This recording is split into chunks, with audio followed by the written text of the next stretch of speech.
Shadow of the Erdtree brings 8 new weapon types to Elden Ring, and one of them is the Throwing Blade.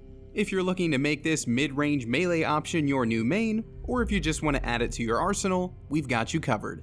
This Throwing Blade build guide will turn you into a knife-throwing machine. First things first, you need to unlock a Throwing Blade. This weapon category is unique in that there's actually only one of them in the game. At least that makes it easy to decide which one to equip, right? Anyway, you're looking for the Smithscript Dagger, and it's found inside the Ruined Forge Lava Intake, a dungeon embedded in the cliff on the eastern portion of Gravesite Plain, directly south of Castle Ensis. Once inside, proceed until you lower the lava pipe. This is along the critical path required to clear the dungeon, so you can't miss it. Drop down to the next platform from the switch that lowered the pipe to face a forge golem. Right behind it is a corpse holding the Smithscript Dagger. This throwing blade essentially functions as an infinite set of daggers, letting you throw without worrying about ammo, just your stamina.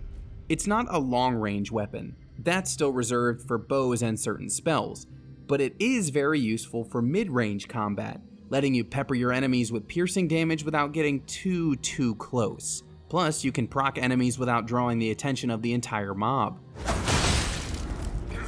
This can function as a fun primary dual-wielded weapon for anyone looking for a more nimble build, but most players might find it works best as a secondary or offhand weapon for a melee fighter.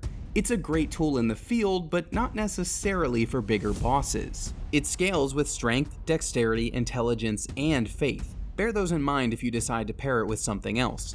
And remember that the baseline Shadow of the Erdtree recommended level is 150. As such, here's a breakdown of some ways to allocate those stats as you level up or respec. To make the Throwing Blade your main weapon, go for at least 26 to 30 in those 4 scaling stats. Then make sure you pump up your vigor with the remaining points. With that, you'll be able to use every single recommended spell and accessory in this guide.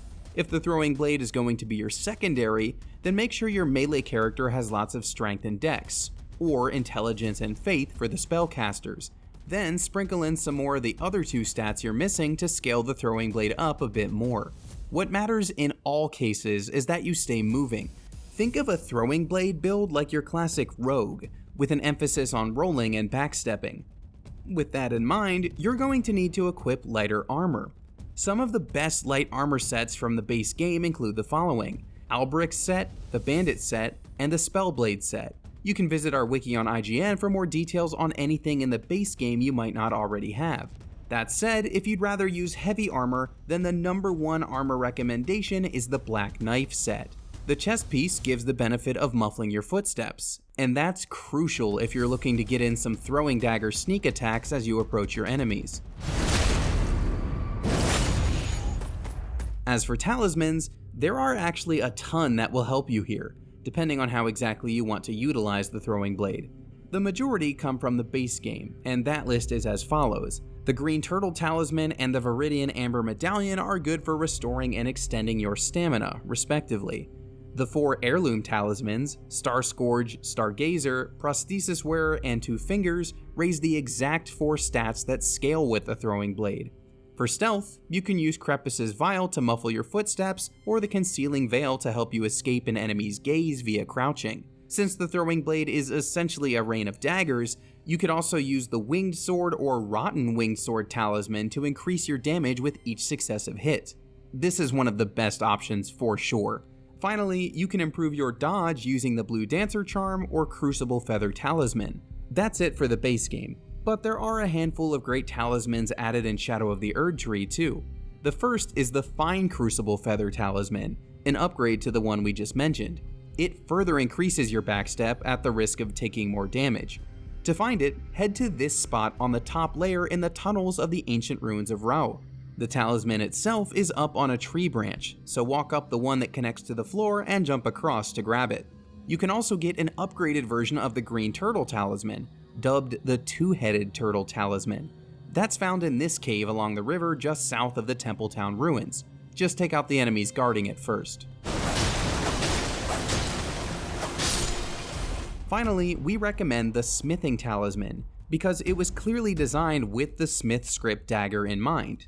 hence the similar name. To get it, head to the ruined Forge of Starfall Past, then proceed to this room with a ramp of rubble and a magma flow to your left. Head up that ramp, then take a left in the next room to spot some loot inside this hallway. Watch for falling magma blobs, then pick the talisman off the corpse in the back. This talisman specifically enhances thrown weapon attacks, so it's a must-have. As for magical must-haves, there are a handful of spells that pair quite nicely with your throwing blade. From the base game, Assassin's Approach will again help silence your footsteps for a sneak attack, and the same goes for Unseen Form and its partial invisibility. Golden Vow is great for boosting both your attack and defense, and Rejection is a good way to push enemies away if they get too close. The same goes for Roar of Rugalea, a new incantation in Shadow of the Erdtree. It's a useful AoE spell for enemies that get past your throwing blade barrage. To get it, you have to defeat the red bear of the same name, and you'll find her in the woods in the northwestern corner of the Land of Shadow. If you want to confuse your enemies as you throw your blades, then buy Miriam's Vanishing from Count Ymir at the Cathedral of Manus Meter to the east. With this spell, you can bamf around enemies based on directional input, throwing your Smithscript dagger from unexpected angles. There aren't too many options for Ashes of War, but there are a few ways to enhance your throwing blade. The default piercing throw causes your daggers to go right through enemies and hit more targets behind them. But the problem is that your enemies are rarely lined up all nice and neat like that. Scattershot throw is a better option for crowd control, and you can find it at this point at the Ra Ruins base. Ride to that spot on the map to see a teardrop scarab up on a pillar, throw a knife to knock it down, then defeat it to unlock the Ash of War. You could also add some extra elemental damage to your daggers, depending on what type of affinity you assign it with your Ash of War. For example, Flaming Strike, Thunderbolt, Hoarfrost Stomp, and Shriek of Sorrow will grant fire, lightning, frost, or occult damage respectively.